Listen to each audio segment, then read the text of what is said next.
السلام علیکم ورحمۃ اللہ وبرکاتہ۔ ان الحمد للہ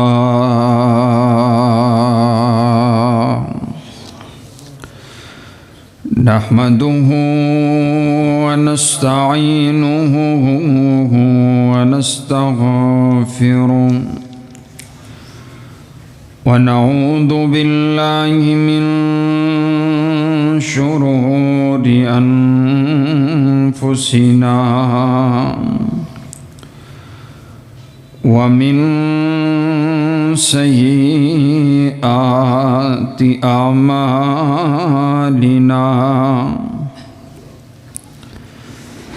من يهد الله فلا مضل له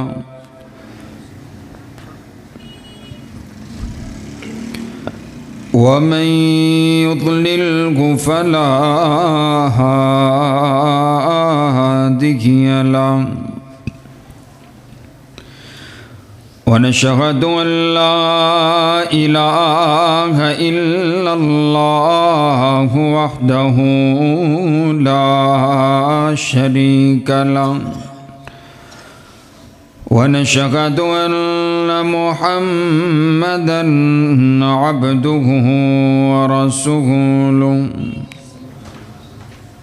أما بعد فإن خير الحديث كتاب الله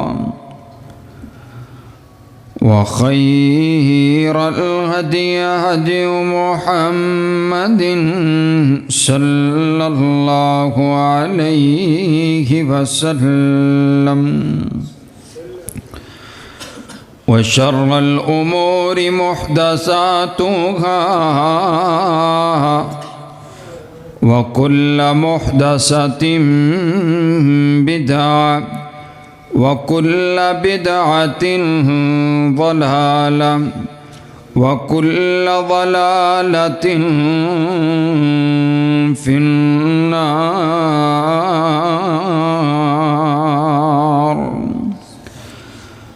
أعوذ بالله السميع العليم من الشيطان الرجيم. بسم الله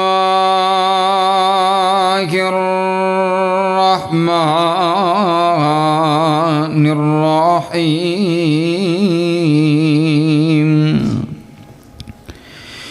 يا أيها الذين آمنوا اتقوا الله حق تقاته ولا تموتن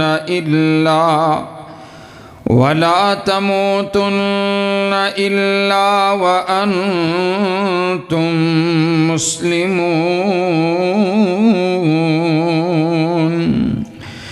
يا أيها الناس اتقوا ربكم الذي خلقكم من نفس واحدة وخلق منها زوجها وبث منهما رجالا كثيرا ونساء واتقوا الله الذي تساءلون به والأرحام إن الله كان عليكم رقيبا.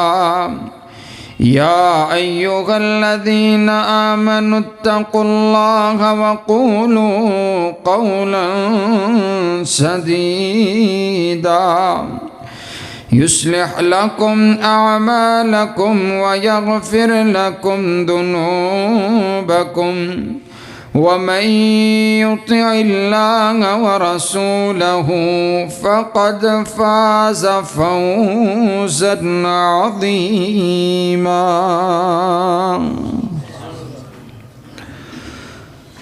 قال الله تبارك وتعالى في مقام آخر وما من دابة في الأرض إلا على الله رزقها ويعلم مستقرها ومستودعها كل في كتاب مبين.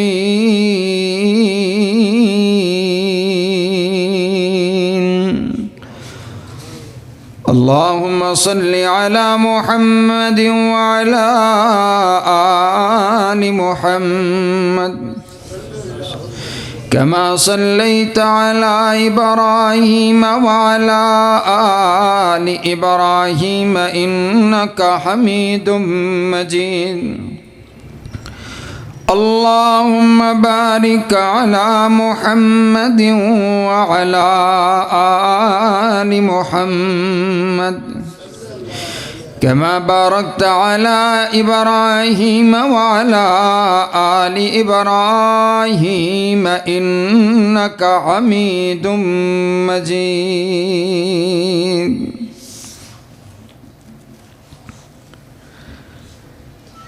تمام قسم کی حمد و ثنا، تعریفات، تمجیدات، کبریائی، بڑائی، یکتائی اور شہنشاہی اس ایک اللہ رب العالمین کے واسطے جو ساری کائنات کا خالق بھی ہے، ساری کائنات کا مالک بھی ہے، داتا بھی ہے، مشکل کشا بھی ہے اور حاجت روا بھی ہے. ساری کائنات کی بگڑی کو بنانے والا بھی ہے، داتا بھی وہی ہے، غوث اعظم بھی وہی ہے اور دستگیر بھی وہی ہے. لجپال بھی وہی ہے، عزت اور ذلت کا مالک بھی وہی ہے. رزق کا مالک بھی وہی ہے، جسے چاہتا ہے رزق زیادہ عطا کرتا ہے، جسے چاہتا ہے کم عطا کر دیتا ہے. اپنی مرضی کا وہ آپ مالک ہے، اس کا کوئی وزیر نہیں، کوئی مشیر نہیں. ان الحکم الا للہ، اس ساری کائنات پر اکیلے پروردگار کا آرڈر چلتا ہے. درود و سلام آقائے دو جہاں، امام الاولین امام الآخرین، سیدنا حضرت محمد الرسول اللہ صلی اللہ علیہ وسلم پر. قابل صد احترام، واجب الاحترام بزرگوں، بھائیوں اور عزیز ساتھیوں، میری معززات، مکرمات اسلامی ماؤں اور بہنوں،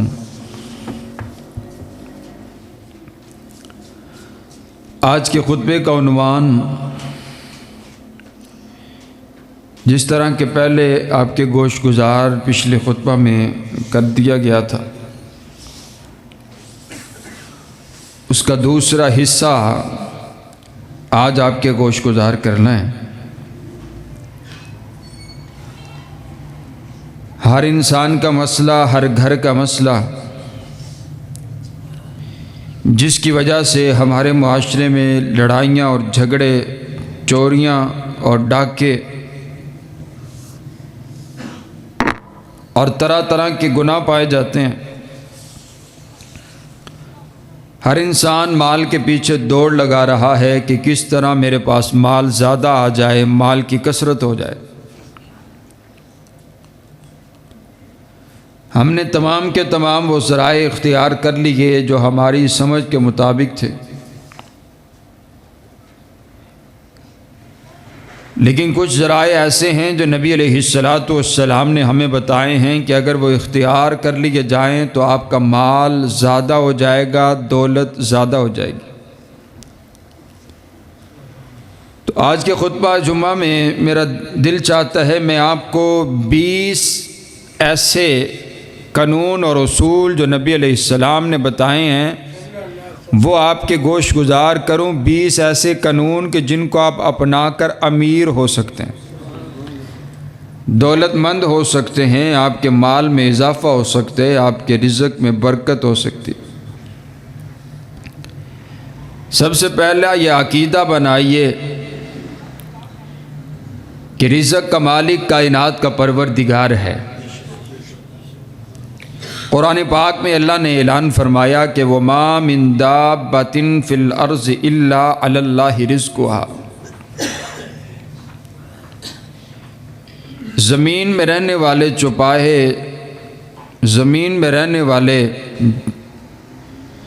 جتنے بھی جاندار ہیں ان کے رزق کا مالک ایک اللہ ہے۔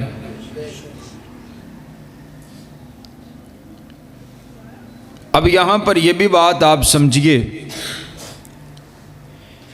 کہ رزق کا اختیار اللہ تعالیٰ نے انسان کو نہیں دیا،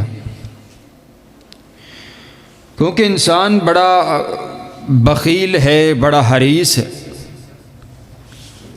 اگر کسی انسان کے ذمے میں ہوتا تو وہ کسی کو دیتا، کسی کو نہ دیتا۔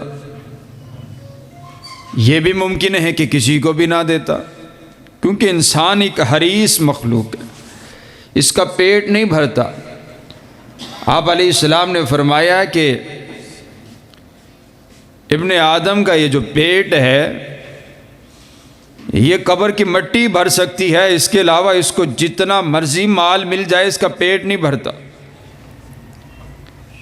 مال کا حریص، ہاں جس کو اللہ نے ایمان عطا کی ہے، ایمان کی دولت عطا کی ہے، وہ یہ سمجھتا ہے کہ مال کی کوئی حیثیت نہیں ہے، یہ دنیا ایک امتحان گاہ ہے، مسافر خانہ ہے، اصل منزل تو جنت ہے۔ اس کی زندگی کا انداز اور ہوتا ہے، ورنہ جو انسان مال کے پیچھے بھاگتا ہے، میں نے آج تک کوئی ایسا بندہ نہیں دیکھا کہ جو اپنے مال سے مطمئن ہو گیا ہو کہ لو جی مجھے اللہ تعالیٰ نے، کبھی کسی بندے کو آپ نے سنا ہو کہ کسی نے یہ دعا کی ہو، اے اللہ مجھے اب بڑا کچھ تو نے عطا کر دیا ہے، اب میں بالکل پیٹ میرا بھر گیا، اب کسی اور کو دے دے۔ ہر انسان ایک گاڑی ہے تو دوسری گاڑی مانگتا ہے، ایک گھر ہے تو دوسرا گھر مانگتا ہے۔ اس میں یہ بھی بات اگر آپ سمجھے تو آپ کو بات سمجھ آتی ہے کہ مال کے اندر، یہ دولت کے اندر اور دنیا کے مال کے اندر سکون نہیں ہے۔ اگر سکون ہوتا تو کسی انسان کو اگر ایک منزل مل جاتی ہے تو وہ پرسکون ہو جاتا، اگر ایک دکان مل گئی ہے تو پرسکون ہو جاتا، اگر پہلے سائیکل چلاتا تھا موٹر سائیکل مل گئی تو پرسکون ہو جاتا، اگر موٹر سائیکل چلاتا تھا گاڑی مل گئی ہے تو پرسکون ہو جاتا۔ معنی یہ ہے کہ سکون نہیں ہے، ہرس بڑھتی چلی جاتی ہے اور بے سکونی بھی بڑھتی چلی جاتی ہے۔ بڑے بڑے مالدار لوگ بے سکون نظر آئیں گے، اور اگر کسی انسان کے دل میں مال کی ہرس نہیں ہے اور وہ آپ کو بالکل غریب انسان ہے اور مزدوری کرنے والا ہے، وہ بھی آپ کو پرسکون نظر آئے گا، جس نے یہ بات سمجھ لی ہے کہ یہ دنیا صرف مسافر خانہ ہے۔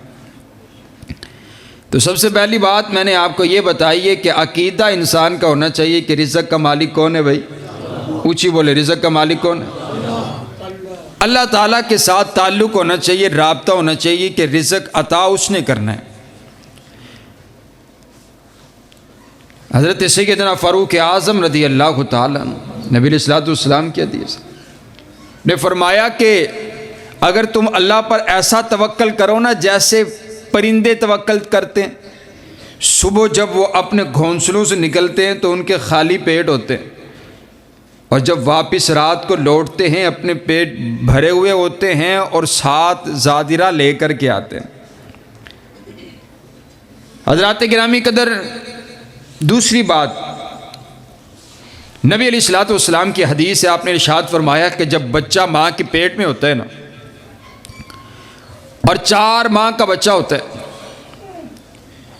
جب اس کی عمر 4 ماہ ہو جاتی ہے تو نبی علیہ السلام فرماتے ہیں،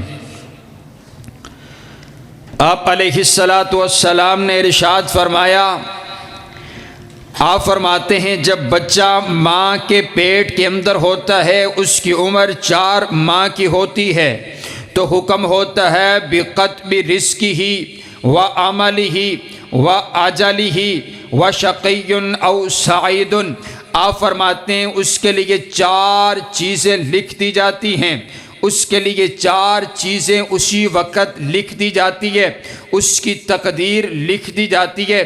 آپ علیہ السلام نے ارشاد فرمایا، آپ فرماتے ہیں بچہ ماں کے پیٹ کے اندر، بچے کی عمر 4 سال 40 سال نہیں، بچے کی عمر 4 ماہ ہیں، ابھی ماں کے پیٹ کے اندر ہے، ابھی دنیا میں آیا کوئی نہیں ہے، اسی ماں کے پیٹ کے اندر اس کے لیے 4 چیزیں لکھ دی جاتی ہے، دنیا کائنات میں اس کی تقدیر لکھ دی جاتی ہے۔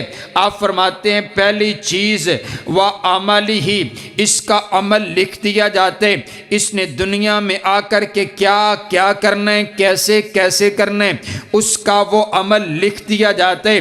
آپ فرماتے ہیں وَأَجَلِهِ، اس کی عمر لکھ دی جاتی ہے کہ اس نے کتنے سال، کتنے گھنٹے، کتنے دن، کتنے لمحے اس سرزمین پر گزارنے، موت کا وقت لکھ دیا جاتا ہے۔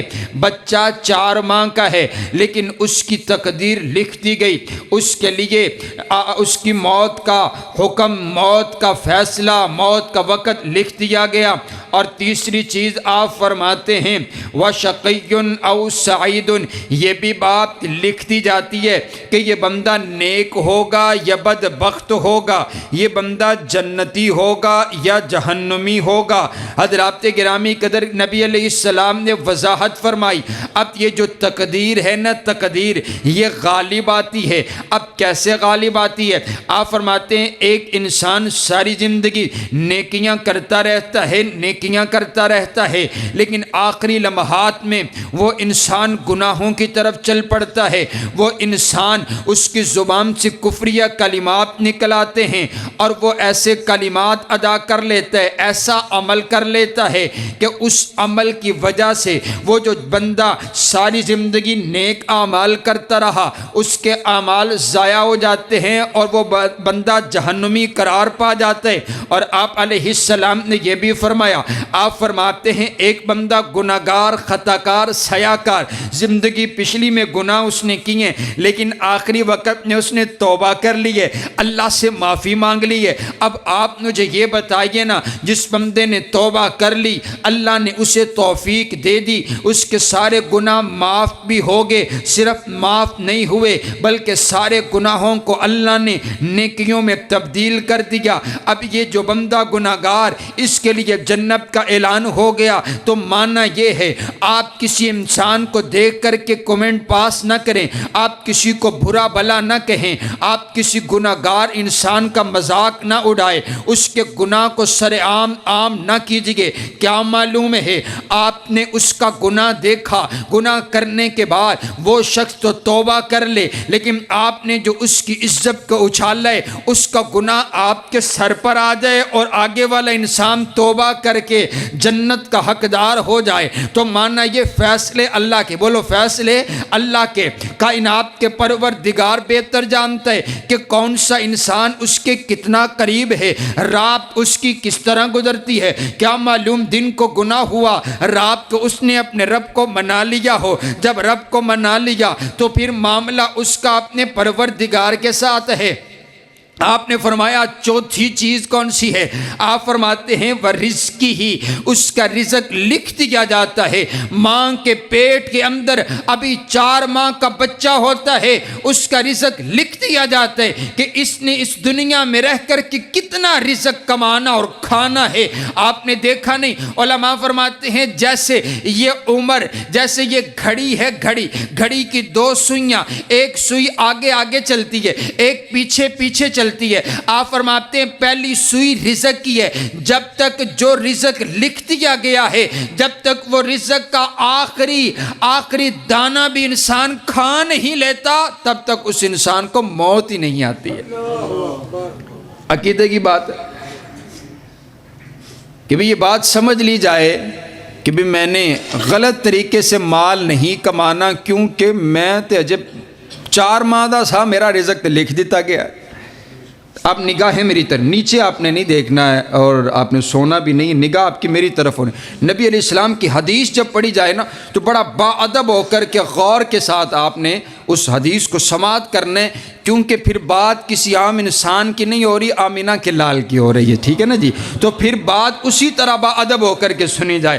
پہلا 2 باتیں آپ کو عقیدتاً، عقیدہ کی میں نے آپ کو سمجھائی ہے۔ اب آئیے میں آپ کو طریقہ کار بتا دوں۔ میں نے آپ کو 20 طریقے ایسے بتانے ہیں جس سے آپ کا مال زیادہ ہو سکتا ہے، آپ دولت مند ہو سکتے ہیں۔ حضرات گرامی قدر، پہلا طریقہ کون سا ہے؟ آپ علیہ السلام نے ارشاد فرمایا، پہلا طریقہ یہ ہے کہ آپ نے جو اپنی دکان کھولنی ہے، آپ نے جو اپنی فیکٹری کھولنی ہے، آپ نے جو اپنی روزی کمانے کے لیے نکلنا ہے، آپ 12 بجے نہ نکلیے، آپ دوپہر کے 1 بجے نہ نکلیے، بلکہ آپ صبح سویرے آپ اپنی دولت کے لیے، آپ اپنے مال کمانے کے لیے، رزق کمانے کے لیے گھر سے نکل پڑیے۔ صبح سویرے آپ روزی کمانے کے لیے نکل پڑیے۔ آخر وجہ کیا ہے؟ وجہ میں آپ کو بتاتا ہوں۔ نبی علیہ السلام نے ایک روز دعا فرمائی ہے، آپ عرض کرتے ہیں، اللہم بارک لی امتی فی بکورہا،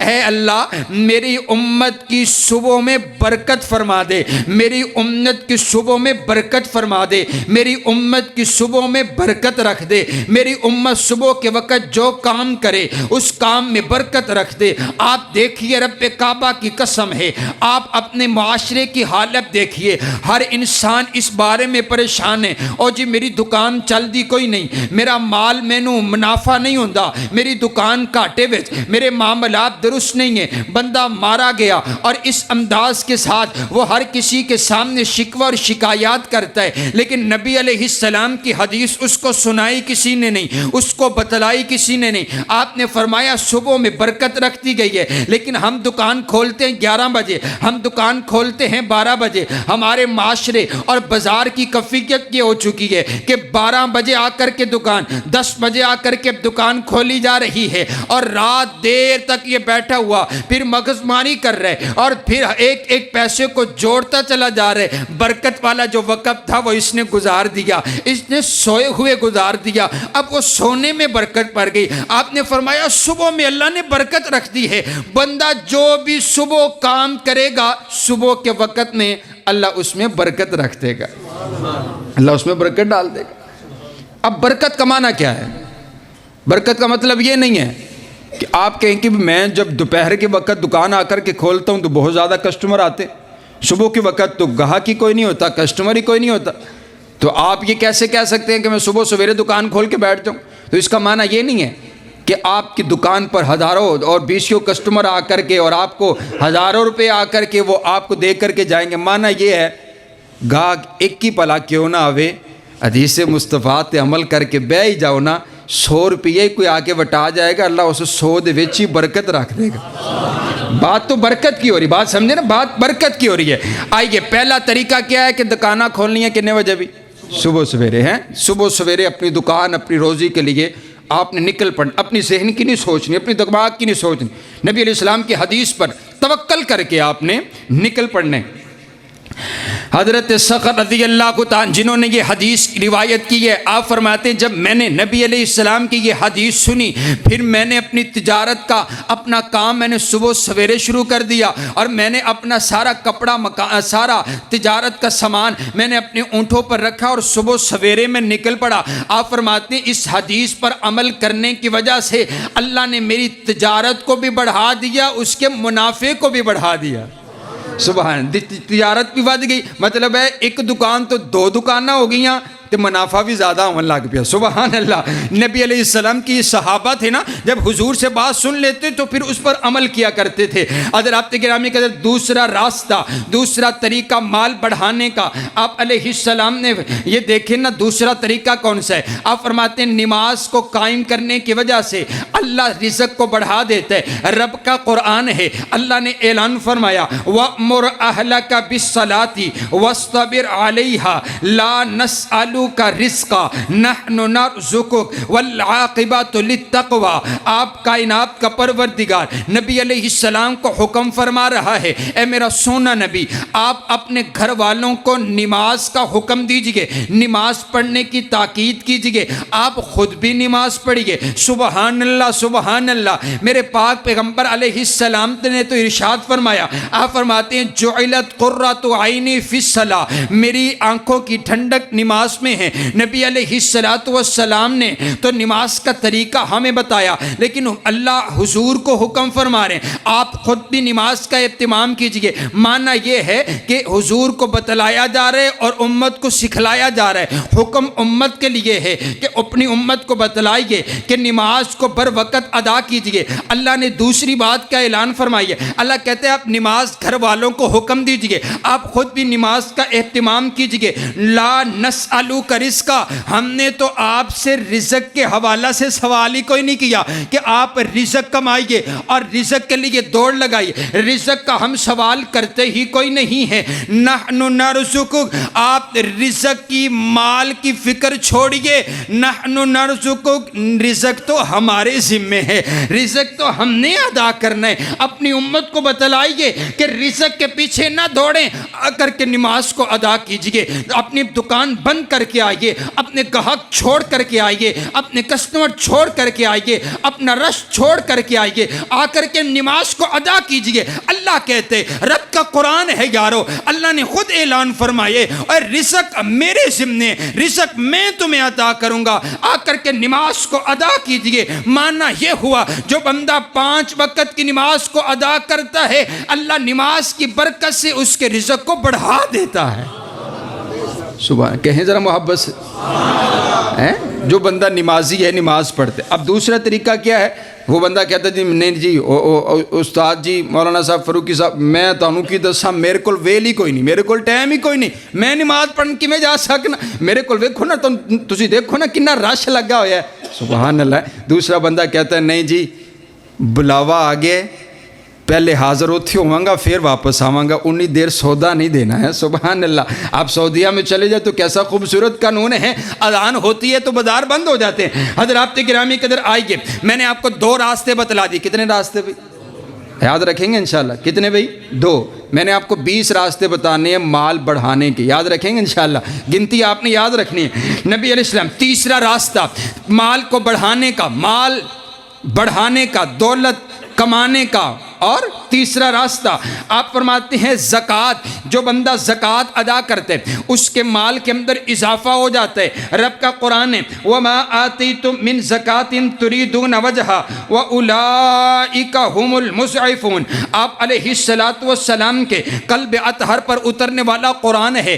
اللہ اعلان کر کے کہتا ہے کہ تم زکوٰۃ ادا کرتے ہو اللہ کے لیے، لِوَجْهِ اللَّهِ، اللہ کی رضا کے لیے زکوٰۃ ادا کرتے ہو۔ جب تم زکوٰۃ ادا کرتے ہو تو ہوتا کیا ہے؟ آپ کے مال کو اور بڑھا دیا جاتا ہے۔ زکوٰۃ ادا کرنے کی وجہ سے سال بعد جو زکوٰۃ آپ کے مال پر بنتی ہے آپ اسے ادا کیجئے۔ یہ نہ سوچئے کہ میں زکوٰۃ ادا کروں گا تو میرا مال کم ہو جائے گا۔ اللہ کا یہ قانون ہے، اللہ کا یہ فیصلہ ہے کہ تم زکوٰۃ ادا کرو، زکوٰۃ دینے کی وجہ سے تمہارے مال میں اور اضافہ اور برکت ہو جائے گی۔ کتنے قانون ہو گئے بھائی؟ کتنے ہو گئے بھائی؟ 3 ہو گئے۔ حضرات گرامی ادھر رب کا قرآن ہے اور نبی صلی اللہ علیہ وسلم نے بھی ارشاد فرمایا نا، بلکہ حدیث قدسی ہے، اور فرماتے ہیں انفق ابن آدم انفق علی، اے ابن آدم، اللہ کہتے ہیں ابن آدم میرے راستے میں خرچ کر، تو میرے راستے میں خرچ کرے گا میں تجھ پر خرچ کروں گا، تو میرے راستے میں دے میں تجھے عطا کروں گا۔ سبحان اللہ، سبحان اللہ۔ اور قرآن پاک کی کیا آیت ہے؟ قال اللہ تبارک و تعالی یا ایھا الناس انتم الفقراء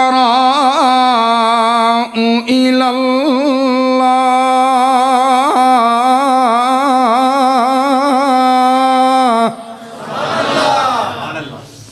اللہ کہتے ہو تسی سارے فقیر ہو، تسی سارے فقیر ہو، تو غنی کون ہے؟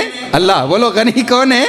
سارے، اسی سارے فقیر ہیں۔ سبحان اللہ۔ اور نبی علیہ السلام کی حدیث ہے، آپ فرماتے ہیں ما نقصت صدقۃ من مال، صدقہ کرنے کی وجہ سے مال کم ہوتا ہی نہیں ہے۔ سبحان اللہ۔ حضور کی حدیث ہے صدقہ کرنے سے مال کم ہوتا نہیں بلکہ کیا ہوتا ہے بھائی؟ موضوع کی یہ مال ٹوڑا ودے گا کیویں تو حضور فرماتے ہیں صدقہ کرو گے تو مال اونچی بولو مال ود جائے گا۔ میں بڑی تیاری کے ساتھ، میں ادھر ادھر کی باتیں آپ کو نہیں سنا رہا کہ ایک واقعہ شروع کروں تو پورا جمعہ ختم ہو جائے، میں پوری تیاری کے ساتھ یہ موضوعات شاید آپ نے پہلی مرتبہ سنے ہوں آپ کے عملی زندگی میں کہ آپ نے اپنی زندگی میں سکون کیسے لے کر کے آنا ہے۔ حضرات گرامی قدر آئیے، کتنے راہ ہو گئے بھائی؟ چار۔ پانچواں راستہ آپ علیہ السلام نے ارشاد فرمایا، آپ فرماتے ہیں من احب ان یبسط لہ فی رزقہ، جو انسان یہ چاہتا ہے کہ اس کا رزق بڑھا دیا جائے، اس کے رزق میں اضافہ ہو جائے، اور اس لفظ کا معنی کیا ہے کہ اس کا رزق پھیلا دیا جائے، اسے پتہ ہی نہ ہو کہ میری کتنی دکانیں ہیں، اسے پتہ ہی نہ ہو کہ میرا مال کہاں کہاں پر پڑا ہوا ہے۔ کچھ ایسے بھی اللہ کے بندے ہیں جن کو پتہ ہی نہیں ہے کہ ہماری دولت ہے کتنی اور دن بدن کتنی بڑھ رہی ہے۔ اس لفظ کا معنی ہے کہ اگر کوئی انسان یہ چاہتا ہے کہ اس کا رزق پھیلا دیا جائے، اور دوسری بات یہ ہے وَيُمْسَأَ لَهُ فِي أَثَرِهِ، اور اگر انسان کو یہ چاہتا ہے کہ اس کی عمر میں اضافہ کر دیا جائے، اس کی عمر زیادہ ہو اور اس عمر میں فراوانی ہو، برکت ہو، رزق ہو، مال ہو، اور اس کی عمر بھی زیادہ ہو، دو کام جو بندہ یہ چاہتا ہے۔ کون سا بندہ ہے جو یہ نہیں چاہتا کہ میری عمر 100 سال 200 سال ہو، میری عمر زیادہ ہو اور مجھے مال بھی اللہ کثرت سے عطا کرے؟ تو حضور علیہ السلام نے نسخہ بتایا ہے نا، آپ نے کیا ارشاد فرمایا کہ اگر تم یہ چاہتے ہو تمہاری عمر بڑھا دی جائے، تمہیں رزق عطا کیا جائے، تو فَلْيَصِلْ رَحِمَهُ، اپنے رشتہ داروں کے ساتھ صلہ رحمی کیا کیجیے، رشتہ داروں کو ملائیے، قطع تعلقی چھوڑ دیجیے، کسی سے ناراض ہونا چھوڑ دیجیے، معاف کرنا سیکھیے، اپنے رشتہ داروں کو ملا کیجیے، اپنے رشتہ داروں کے ساتھ صلح و صفائی رکھیے، اپنے رشتہ داروں کی دعوتیں کیجیے، محبتیں بڑھائیے۔ جو غریب رشتہ دار نے انہاں نال بھی تعلق جوڑو۔ ساڈا معاملہ ہے کہ جڑے امیر نے وہ ساڈے نے تے جڑے غریب نے اسی کہنے وہ ساڈے رشتہ دار ہی کوئی نہیں ہیں، اے میرے دور دا ماما لگدا ہے کی جی میرے دور دا ماما لگ نیڑے دا کوئی نہیں، تے جڑا بالکل ماردار ہے وہ کہندے یہ میرے قریب دا کزن ہے، ایک کزن سسٹم بھی ہے، اے میرا نیڑے دا کزن ہے۔ سبحان اللہ، عجیب معاملات ہے یہ ہمارے اپنی، یہ جو ہے نا دائرے کار ہیں۔ چیزیں ہوں گی 5۔ آئیے حضرات گرامی قدر، چھٹی چیز میں آپ کو بتاؤں، نبی علیہ السلام نے ارشاد فرمایا، آپ فرماتے ہیں کلوا جمیعا ولا تتفرقوا فإن البرکۃ مع الجماعہ۔ سبحان اللہ سبحان اللہ، اے میں قربان جاواں اپنے نبی دی احادیثاں تو، میں قربان جاواں اپنے نبی دیاں لفظاں تو، میں قربان جاواں اپنے نبی دیاں جملیاں تو، میں قربان جاواں اپنے نبی دیاں گلاں تو۔ میرے نبی نے ایک گل جری امت دے واسطے فائدہ مند سی، میرے نبی نے ارشاد فرما چھڈیے، اور میں آخنا کوئی ایسا مسئلہ نہیں جرا میرے نبی حل نہ کر کے گئے ہون۔ حضور فرماندے نے اے کلے کلے بہ کے کھانا نہ کھایا کرو، سارے مل کے کھایا کرو، ایک دسترخوان پر بیٹھ کر کے کھانا کیجئے، اجتماعیت کے ساتھ بیٹھ کر کے کھانا تناول کیا کیجئے۔ اجتماعیت کے اندر اللہ نے برکت رکھ ڈالی ہے۔ سبحان اللہ ہے، کتنی خوبصورت نبی علیہ السلام کی حدیث ہے۔ ہمارے گھر کا کیا ماحول ہے؟ ایک بندہ کلا کلا بہ کے روٹی کھاندا ہے، تے حضور فرماندے نے سارا دسترخوان لا کے اکو واری بہ کے کھاؤ تے اللہ اس رزق چ کی پا دے گا بھائی؟ برکت ڈال دے گا۔ سبحان، کئی لوگ بڑے عجیب قسم کے نا تنگ دل ہوتے ہیں اور وہ چھپ کر کے کھاتے ہیں کہ میں کسی نے دوں گا تو میرا ایک کھانا کاٹ ہو جائے گا۔ حضور علیہ السلام نے فرمایا اگر تم 3-4 لوگوں کو ساتھ بٹھا کر ملا کر کھلا دیتے ہو تو رزق میں اور برکت آ جائے گی۔ دیکھیے نا یہ ہمارے جمعے کے اندر، جمعے کے بعد یہ رمضان دسترخوان لگتا ہے، اور امان اللہ بھائی یہ ڈیوٹی دیتے ہر جمعے میں، تو ان سے پوچھئے نا کہ کیا کوئی رزق میں کمی آئی ہے؟ لوگوں کو کھلانے سے، دسترخوان لگانے سے، اجتماعیت کے اندر اللہ نے برکت رکھ ڈالی ہے۔ تو وعدہ کرتے ہیں انشاءاللہ دعوتیں کریں گے ساتھیوں کی انشاءاللہ، تے خطیب صاحب دی بھی کرو گے انشاءاللہ انشاءاللہ۔ سبحان اللہ۔ اپنے عزیز دوست رشتہ داروں کو بٹھا کر اپنے دسترخوان پر جمع کیا کیجیے۔ حضرات گرامی قدر، جس بندے کو یہ برکت کا پتہ ہے نا، آپ اس سے پوچھئے، اس کے رزق کی فراوانی آپ دیکھیے۔ جس کو اپنا دسترخوان بچھانا آتا ہے، آپ دیکھیے نا، مدینہ چلے جائے، اللہ آپ کو رمضان المبارک میں لے جائے، وہاں پر دسترخوان لگتے ہیں، سحری افطاری کے وقت دسترخوان لگتے ہیں، اور کتنے بڑے بڑے اور وہ لوگ منتیں کر رہے ہوتے ہیں، آ جائیں آپ حاجی صاحب میرے دسترخوان پہ آ کر کے بیٹھ کر کے آپ افطاری میرے دسترخوان پہ آ کر کے کیجئے۔ ان کو پتہ ہے کہ اس میں برکت ہے۔ سبحان اللہ، سبحان اللہ۔ آئیے حضرات گرامی قدر، 7واں طریقہ اور راستہ آپ علیہ السلام نے ارشاد فرما دیا۔ آپ فرماتے ہیں جب کھانا کھانے بسم اللہ پڑھ کر کے کھانے، بسم اللہ کی برکت سے اللہ آپ کے رزق میں، آپ کے مال میں اور برکت فرما دے گا۔ صحابہ کرام نے عرض کیا آقا ہم کھانا کھاتے ہیں لیکن شراب نہیں ہوتے، کھانا تو بڑا ہوتا ہے لیکن کھانا کھاتے ہیں پیٹ بھرتا کوئی نہیں ہے۔ آپ علیہ السلام نے سوال کیا، اب سوال سنیے گا۔ آپ فرماتے ہیں کیا قال فلعلکم تتفرقون، کیا تم الگ الگ بیٹھ کر کے کھاتے ہو، کیا اکیلے اکیلے بیٹھ کر کے کھانا کھاتے ہو؟ جی آقا، قالوا نعم، ہم تو اکیلے اکیلے کھاتے ہیں۔ آپ فرماتے ہیں نہیں، قال فاجتمعوا علی طعامکم، آپ اکٹھے بیٹھ کر کے کھانا تناول کیجئے، واذکروا اسم اللہ، اس پر اللہ کا نام پڑھ کر کے بسم اللہ پڑھ کر کے کھانا شروع کیجئے، یبارک لکم فی، اللہ تعالیٰ آپ کے اس رزق میں برکت عطا فرما دے گا۔ بات سمجھ آگئی؟ حضور علیہ السلام کی حدیث آپ کو سنا دی۔ تو اب گھر کا ماحول بنائیے ہے کہ جب بھی کھانا کھانا ایک وقت رکھیے، کٹھے بیٹھ کر کے میاں اور بیوی بچے بیٹھ کر کے کھانا کھائیں گے تو آپ دیکھیں گے پھر کہ برکت کیسے آتی ہے۔ حضرات کتنے راہ ہو گئے بھائی؟ پکی گل ہے، 6 ہوئے کہ 7 ہو گئے؟ 7 ہو گئے، 7۔ آئیے 8واں راستہ آپ علیہ السلام نے ارشاد فرمایا اگر برکت چاہتے ہو، مال میں اضافہ چاہتے ہو، آپ علیہ السلام نے فرمایا جب بھی تم نے اپنے گھر جانا ہے، گھر جاتے ہوئے گھر میں داخل ہوتے السلام علیکم کہیے، سلام کہنے کی وجہ سے اللہ برکت عطا کر دے گا۔ آپ علیہ السلام نے اپنے بیٹے حضرت انس رضی اللہ تعالیٰ جو آپ کے خادم تھے، آپ نے ان کو نصیحت ارشاد فرمائی۔ آپ فرماتی یا بنیا، اے میرے بیٹے، اذا دخلت علی اہلک فسلم، جب تم اپنے گھر والوں پر داخل ہو تو فسلم، تو ان کو السلام علیکم کہو، السلام علیکم کہہ کر کے داخل ہو۔ اگر تم ایسے کرو گے، ان یکن برکتن علیک وعلی اہل بیتک، اگر تم ایسے کرو گے اللہ تمہیں بھی برکت عطا کرے گا، تمہارے گھر والوں میں بھی اللہ برکت عطا کر دے گا۔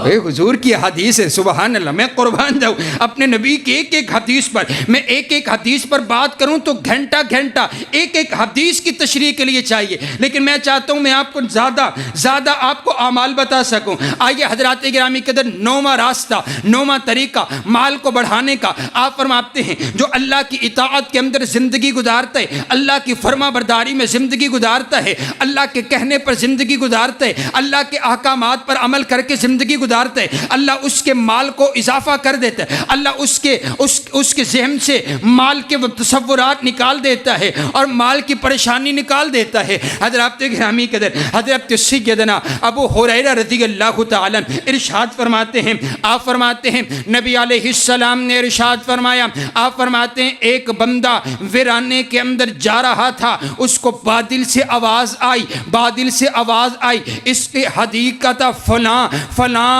بندے کے باغ کو جا کر کے پانی لگاؤ، بادل سے آواز آ رہی ہے۔ نبی علیہ السلام کی حدیث ہے، قصہ اور کہانی آپ کو نہیں سنا رہا۔ وہ شخص اس بادل کو دیکھتا ہوا بادل کا پیچھا کرنے لگ گیا، بادل جہاں جہاں جا رہا وہ بھی پیچھے پیچھے جا رہا۔ پھر اس نے دیکھا کیا، وہ بادل ایک باغ پر برسنے لگ گیا۔ جب باغ پر برسا، ادھر سے ایک شخص آیا، اس نے پوچھا آپ کون ہے؟ کہا میں اس باغ کا مالی ہوں۔ کہا تیرا نام کیا ہے؟ اس نے نام بتایا تو وہی نام بتایا جس نام کی آوازیں بادل سے آ رہی تھی۔ کہا یار مجھے یہ تو بتا، تیری آوازیں بادل سے سنائی دے رہی تھی، کون سا ایسا عمل کرتا ہے کہ تیرے باغ کو پانی دینے کے لیے خود بادل آ کر کے برستے ہیں؟ کہنے لگا کام کوئی اتنا خاص نہیں ہے، بس میں یہ عمل کرتا ہوں، جب اس باغ سے مجھے غلہ ملتا ہے میں اس کے 3 حصے کرتا ہوں، ایک فقیروں مسکینوں ضعیفوں میں بانٹ دیتا ہوں، ایک اپنے گھر والوں پر خرچ کر دیتا ہوں، اور تیسرا حصہ اپنے باغ پر لگا دیتا ہوں۔ اللہ کے راستے میں خرچ کرنے کی وجہ سے اللہ نے مجھے ایسی برکت عطا کی ہے، مجھے پتہ ہی نہیں ہوتا کس وقت کون سا وقت ہوتا ہے، میرے باغ کو آ کر کے پانی لگ چکا ہوتا ہے۔ جدو تسی اس انداز نال تے علماء نے لکھیا جدو تسی کوئی کاروبار شروع کرو نا تے اللہ دا حصہ پہلے رکھ چھڈو، اے میرا اے رب دا ہے۔ وہ آپ نے سنا ہوگا، آپ مکے میں جاتے ہیں تو البیک ریسٹورنٹ ہے اور گھنٹہ لگتا ہے وہاں آپ کو اپنے ٹوکن کے لیے، تو ان کا انٹرویو کیا گیا تو انہوں نے بتایا کہ میرے والد محترم کا یہ انداز تھا کہ اگر 2 ریال آتے ان کو تو وہ 1 ریال اللہ کے راستے کے لیے رکھتے، دوسرا اپنے لیے رکھتے۔ ہم نے بھی وہی وتیرہ اپنایا ہوا ہے، اور آپ جا کر کے دیکھیے کہ کتنا زیادہ وہاں پر رش ہوتا ہے، سبحان اللہ۔ تو آپ اپنے مال کا ایک حصہ اللہ کے لیے وقف کر دیں، کریں گے انشاءاللہ؟ آپ وقف کر کے دیں، ایک بار آزما کر کے دیکھیں نا، تجوریاں بھر کے ویکھ لیتیاں پوری نہیں پیندی ہے، مال گن کے بینک چ جمع کروا کے ویکھ لیتا ہے تے مسئلہ سمجھ نہیں آندا۔ اج اللہ دے راہ دے وچ ایک حصہ وقف کر کے بھی، یہ حصہ مسجد کے لیے، یہ حصہ طلباء کے لیے، یہ دین کے علماء کے لیے، یہ حصہ دین پر خرچ کرنے کے لیے، آپ دیکھیے پھر برکت کیسی آتی ہے۔ حضرات گرامی قدر راستے 10واں طریقہ میں آپ کو بتاؤں، 10واں طریقہ نبی علیہ سیدنا حضرت ابو عبیدہ رضی اللہ تعالی، نبی علیہ السلام نے نا ایک لشکر روانہ کیا، ایک قافلہ روانہ کیا، قریش کے ایک قافلہ کے تعقب کرنے کے لیے اپنے صحابہ کا ایک گروہ روانہ کیا، اس کا امیر بنایا حضرت ابو عبیدہ بن جراح کو، ان کا امیر بنا دیا، اور ساتھ جو زادرہ دیا نا ایک کھجور کا تھیلا، کتنا بھائی؟ 1 کھجور کا تھیلا ان کو دیا گیا، اور نہ جانے کتنا وقت لگنا تھا، کتنے دن لگنے ان کے راستے کے اندر گزرتے ہوئے پتہ ہی کوئی نہیں، ایک قافلے کا تعاقب کیا جا رہا ہے۔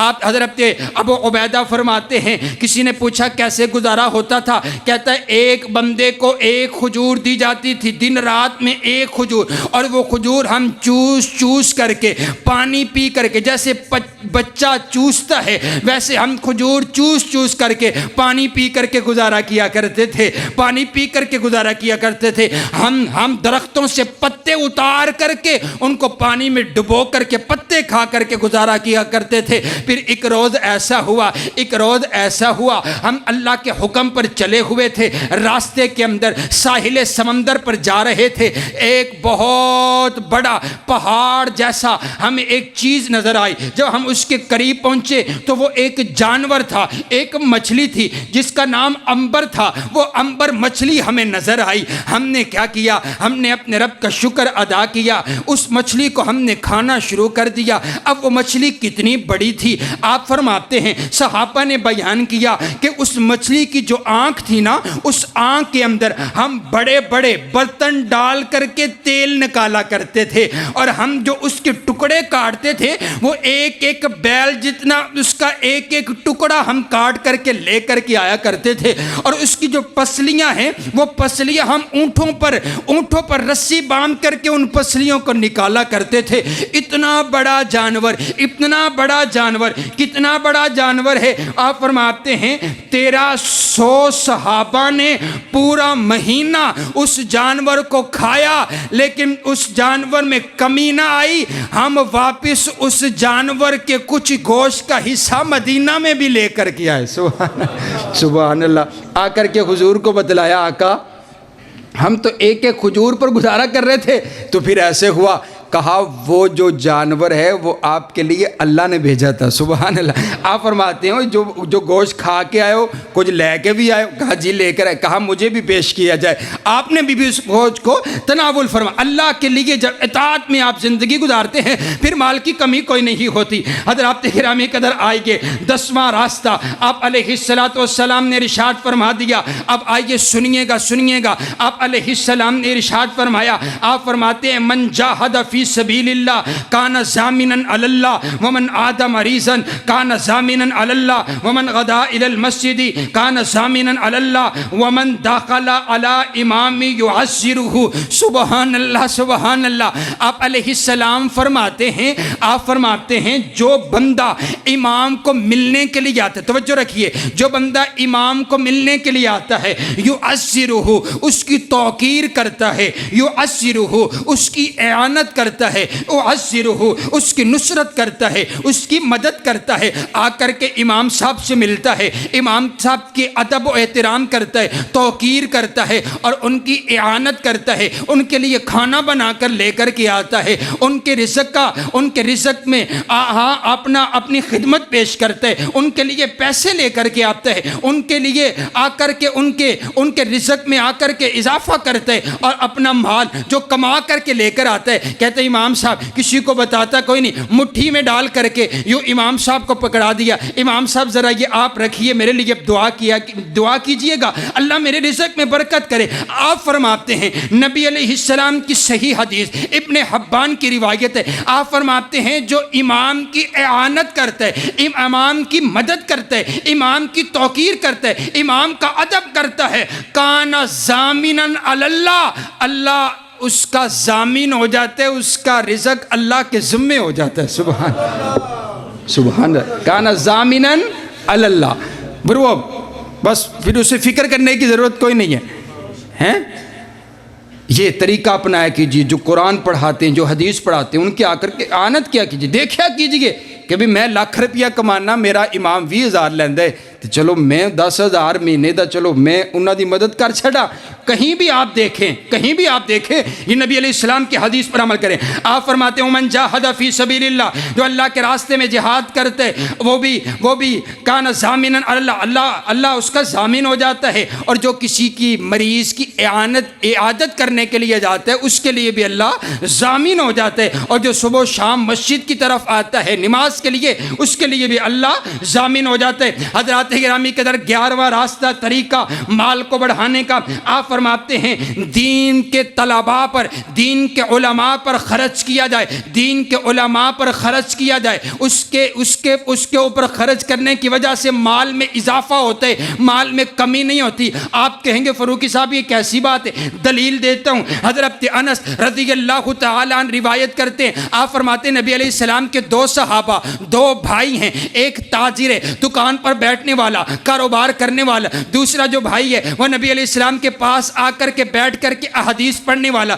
دین کا علم حاصل کرنے والا. ایک تاجر ہے, دوسرا طالب علم ہے. وہ جو تاجر ہے نا وہ نبی علیہ السلام کے پاس آ گیا, آ کر کے شکایت عرض کرتے, آقا یہ جو میرا دوسرا بھائی ہے یہ تو مولوی ہے, یہ تو پڑھتا ہی رہتا ہے, یہ تو مسجد میں بیٹھا رہتا ہے, یہ تو مال کماتا نہیں, تجارت کرتا نہیں, دکان پر بیٹھتا نہیں ہے, اور اس کا بھی مجھے کرنا پڑتا ہے, اس کا بھی اہتمام ہے مجھے کرنا پڑتا ہے, یہ میرا بھی کھا جاتا ہے, یہ میرا بھی لے جاتا ہے, اس کو کچھ سمجھائیے نا. حضور علیہ السلام نے جو آگے سے جواب دیے, آپ فرماتے ہیں, آپ علیہ السلام نے فرمایا لعلک ترزق بہ, اور اتنی بڑی بڑی باتیں کرنے والے سن, اللہ جو تجھے رزق دے رہا ہے نا وہ بھی اس طالب علم کی وجہ سے دے رہا ہے, اس کے علم کی وجہ سے دے رہا ہے. جب ایک طالب علم, جب دین کا عالم, دین کا خطیب, عالم, مبلغ, اور جب دین کا کام کرنے والا, دین اللہ کے راستے میں نکلنے والا, جب وہ نکلتے تو تمام مخلوقات اس کے لیے دعا کرتی ہے, اور جس کے لیے تمام مخلوقات دعا کرتی ہے آپ اس پر خرچ کریں گے تو آپ کے رزق میں اضافہ ہو جائے گا. حضور علیہ السلام کی حدیث آپ کو سنائیے. کتنے راستے ہو گئے بھائی, ٹائم ہو گیا ٹوڑا ختم, اور اتنے دسو میں کی کرا. سبحان اللہ, 20 یہ میں 2 دن لگا کر کے لکھ کر کے لے کر آیا ہوں, تو ہوں میں کی کرا. سبحان اللہ. چلیں آپ کے 5 منٹ لے لیے جائیں. چلیں 5 منٹ آپ کے لے لیتے ہیں، ویسے اجزاء میں نے پابند کیتا ہے۔ آپ فرماتے ہیں جو بندہ شکر کرتا ہے اس کے مال میں اضافہ ہوتا ہے، جو شکر کرتا ہے اس کے مال میں اضافہ ہوتا ہے۔ لَإِن شَكَرْتُمْ لَأَزِيدَنَّكُمْ، اگر تم شکر کرو گے، اللہ تیرا شکر ہے تو ایک وقت دی روٹی دیتی ہے تو دوسری وقت دی روٹی کا اہتمام ہو جائے گا۔ آپ شکر کیجئے جتنا آپ کے پاس مال ہے۔ الحمدللہ الحمدللہ، جب بھی بات کیجئے پہلے الحمدللہ کیجئے، پہلے اللہ کا شکر ادا کیجئے۔ اور جو بندہ ناشکری کرتا ہے، قرآن کہتا ہے وَمَنْ أَعْرَضَ عَنْ ذِكْرِي فَإِنَّ لَهُ مَعِيشَةً ضَنْكًا، جو ہمارے ذکر سے اعراض کرتا ہے، ناشکری کرتا ہے، ہم اس کے رزق کو تنگ کر دیتے ہیں، پھر وہ سارا دن بھی دکان پر بیٹھا رہے، پھر اس کی پوری نہیں پڑتی ہے۔ حضرات گرامی قدر، چوتھا راستہ یہ ہے وہ شادی، جو بندہ شادی کا راستہ اختیار کرے، شادی کرے، شادی کی وجہ سے، شادی کرنے کی وجہ سے اس کے رزق میں برکت آ جاتی ہے۔ آپ کہیں گے کہاں لکھا ہے وَأَنكِحُوا الْأَيَامَ مِنكُمْ وَالصَّالِحِينَ مِنْ عِبَادِكُمْ وَإِمَائِكُمْ إِن يَكُونُوا فُقَرَاءَ يُغْنِهِمُ اللَّهُ مِنْ فَضْلِهِ، کب کا قرآن ہے؟ اللہ کہتا ہے جو بندے بے نکاح ہیں ان کا آپس میں نکاح کیجئے، نکاح کیجئے، نکاح کیجئے۔ جو بندے مفلس ہوں گے نکاح کی وجہ سے اللہ ان کو غنی کر کے رکھ دے گا۔ ساڈا مسئلہ ہی حل کوئی نہیں ہوندا، بچہ 30 سالاں دا ہو گئے، 25 سالاں دا ہو گئے، والد صاحب نو پوچھیا جاوے بھی کیویں ویاہ کیوں نہیں کیتا پتر دا، آکھیا ہجے پتر میرا پیراں تے نہیں کھلوتا ہے، ہجے پیراں تے نہیں کھلوتا، ہجے امدا ہجے بندوبست کوئی نہیں ہویا پیراں تے، نہ جانے کدوں دا ہے۔ ہاں شادی کی 15 سال کی عمر ہے، شادی کی عمر کتنی ہے ابھی؟ 17 سال ہے، 15 سال 17 سال بالغ ہو گیا، حضور کا حکم ہے فوری شادی کر دو، اس کی فوری شادی کر دو۔ اگر اس نے کوئی گناہ کا راستہ اختیار کیا تو برابر گناہگار ہوں گے والدین اس کے، جو اس کے پاؤں پہ کھڑے ہونے کا انتظار کرتے رہے اور اس کی شادی نہ کی۔ حضرات گرامی قدر، جیسے ہمارے کھانے کی بھوک ہے ویسے شادی کی جو خواہش ہے وہ اللہ تعالیٰ نے ہر انسان کے اندر رکھ ڈالی ہے۔ اب اگر کسی چھوٹی سی وجہ کی وجہ سے آپ 20 سال 30 سال تک، ہمارا تو یہ سٹائل بن چکا ہے نا، 30-35 سال تک بچہ ابھی جو نوکری ملے گی، گھر بنے گا، دکان بنے گی، پھر جا کر کے شادی ہوگی، نہیں، اللہ کا حکم ہے اگر تمہارے پاس دکان نہیں ہوگی شادی کرو گے اللہ تمہیں غنی کر دے گا، اللہ تمہیں مال عطا کر دے گا۔ کائنات کا پروردگار آپ کا اور میرا حامی و ناصر ہو، اللہ سب کے رزق میں برکتوں کا نزول فرمائے۔ بہت سی باتیں اور باقی رہ گئی، چلے وہ انشاءاللہ پھر کسی موقع پر اللہ ہمیں عمل کی توفیق عطا فرمائے۔ وآخر دعوانا ان الحمدللہ۔